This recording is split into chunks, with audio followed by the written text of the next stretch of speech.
আসসালামু আলাইকুম। কেমন আছেন আপনারা? আশা করি আলহামদুলিল্লাহ ভালো আছেন। আমিও আলহামদুলিল্লাহ ভালো আছি। আজকে আপনাদের মাঝে নতুন একটা ভিডিও নিয়ে আসলাম। বই কিভাবে কাটিং করে সেটাই আজকে আপনাদের দেখাবো। দেখতে থাকুন।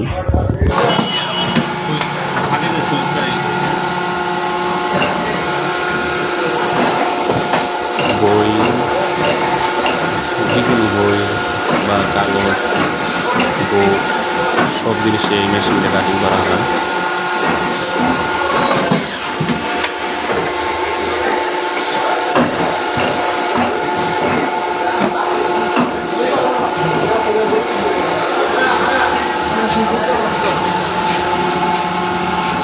ছুরিটা অনেক ধারালো ছুরি।